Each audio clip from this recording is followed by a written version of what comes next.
नमस्कार। भारत की आज़ादी की कहानी में कई मोड़ आए, लेकिन एक दिन ऐसा था, एक काला दिन जिसने सब कुछ हमेशा के लिए बदल कर रख दिया। वो कहानी है एक ऐसे कानून की जिसने लोगों की आवाज़ छीन ली, और एक ऐसी सुबह की जिसने हजारों बेगुनाहों की जान ले ली। ये कहानी है 1919 के रॉलेट एक्ट और जलियांवाला बाग हत्याकांड की। ना दलील, ना वकील, ना अपील, ये सिर्फ 3 शब्द नहीं थे।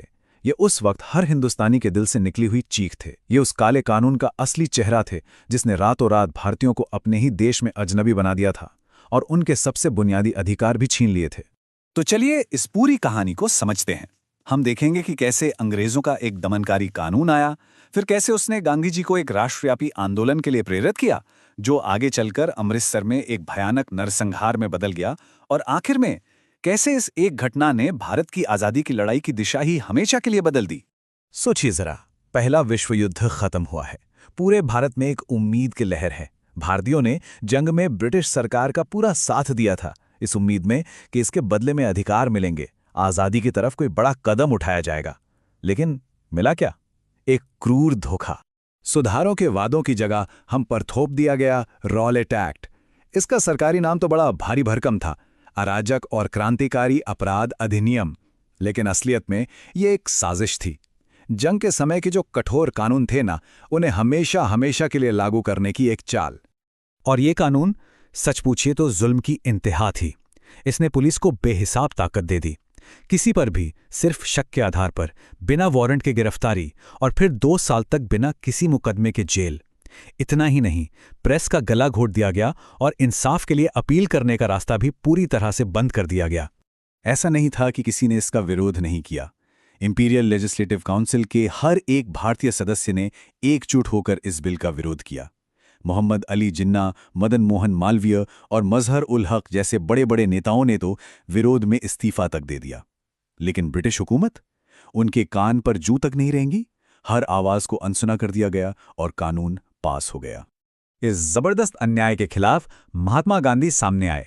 उन्होंने फैसला किया कि हिंसा का जवाब हिंसा से नहीं, बल्कि सत्य और अहिंसा की ताकत से दिया जाएगा। एक ऐसा तरीका जो भारत ने पहले कभी नहीं देखा था। गांधी जी की रणनीति दिखने में बिल्कुल सीधी साधी, लेकिन बहुत शक्तिशाली थी। 3 कदम थे।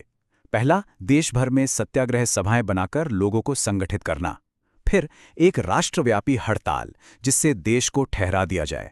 और अंत में शांति से लेकिन मजबूती से इस काले कानून को मानने से इनकार कर देना। ये था भारत का पहला अखिल भारतीय सत्याग्रह। और गांधी जी की एक आवाज पर जैसे पूरा देश उठ खड़ा हो गया। धर्म, जाति, वर्ग, सारी दीवारें टूट गईं। हिंदू, मुस्लिम, सिख, अमीर, गरीब, छात्र, व्यापारी सब एक साथ सड़कों पर थे। ये एक ऐसी राष्ट्रीय एकता थी जिसने ब्रिटिश साम्राज्य की नींव हिलाकर रख दी थी। लेकिन पंजाब में हालात तेजी से बिगड़ रहे थे। वहां विरोध प्रदर्शन बहुत जोरदार थे और ब्रिटिश प्रशासन इसे अपनी सत्ता के लिए एक सीधी चुनौती के रूप में देख रहा था। अब दमन का ये चक्र एक भयानक त्रासदी का रूप लेने वाला था। अमृतसर में तनाव तेजी से बढ़ रहा था। 9 अप्रैल को पंजाब के 2 बहुत लोकप्रिय नेताओं, डॉक्टर सत्यपाल और डॉक्टर सैफुद्दीन किचलू को गिरफ्तार कर लिया गया।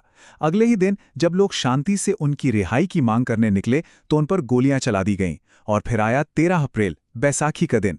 हजारों लोग जलियांवाला बाग में इकट्ठा हुए थे, कुछ त्योहार मनाने तो कुछ इस जुल्म का विरोध करने। तभी ब्रिगेडियर जनरल रेजिनाल्ड डायर अपनी फौजी टुकड़ियों के साथ वहां पहुंचा। उसने बाग से बाहर निकलने के इकलौते तंग रास्ते को बंद कर दिया। वहां मौजूद निहत्थे लोगों को बिखर जाने की कोई भी चेतावनी नहीं दी गई। और फिर बिना किसी चेतावनी के डायर ने गोलियां चलाने का आदेश दे दिया। 10 मिनट तक गोलियां चलती रहीं, तब तक जब तक वो खत्म नहीं हो गईं। सरकारी आंकड़े मौतें बहुत कम बताते हैं, लेकिन सच ये है कि 1000 से ज्यादा निर्दोष लोग मारे गए, जिनमें बच्चे और महिलाएं भी शामिल थीं। इस नरसंहार के बाद ब्रिटिश अधिकारियों ने कोई पछतावा दिखाने के बजाय दमन और भी तेज कर दिया। पंजाब के बड़े हिस्से में मार्शल लॉ लगा दिया गया, जिसने लोगों के बचे खुचे नागरिक अधिकारों को भी खत्म कर दिया। जलियांवाला बाग की खबर ने पूरे देश को सदमे में डाल दिया। ब्रिटिश न्याय और निष्पक्षता का जो एक भ्रम था ना, वो हमेशा के लिए टूट गया। अब भारतीयों और ब्रिटिश हुकूमत की प्रतिक्रिया में जमीन आसमान का फर्क था। इस नरसंहार पर दो बिल्कुल अलग प्रतिक्रियाएं हुईं। एक तरफ सरकार ने दिखावे के लिए हंटर कमीशन बनाया, जिसने डायर की कार्रवाई को सिर्फ अनुचित बताया और उसे बिना सजा के इस्तीफा देकर जाने दिया।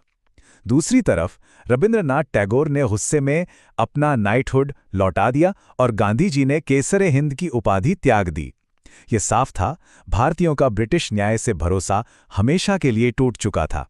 ये नरसंहार सिर्फ एक त्रासदी नहीं था, ये भारतीय स्वतंत्रता के सफर में वो मोड़ था जहां से वापसी का कोई रास्ता नहीं बचा था। अंग्रेजों के साथ समझौते के सारे पुल जला दिए गए थे।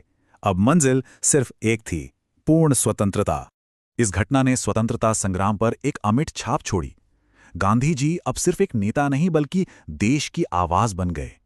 आजादी की लड़ाई अब कुछ पढ़े लिखे लोगों की बहस नहीं बल्कि करोड़ों लोगों का जन आंदोलन बन गई। इसी घटना ने 1920 के असहयोग आंदोलन की नींव रखी और आखिरकार ब्रिटिश सरकार को घुटने टेककर रॉलेट एक्ट वापस लेना पड़ा। जलियांवाला बाग की ये घटना हमें ये सोचने पर मजबूर करती है कि कैसे इतिहास में एक पल, एक त्रासदी किसी देश की चेतना को हमेशा के लिए बदल सकती है और उसे एक नए रास्ते पर ले जा सकती है।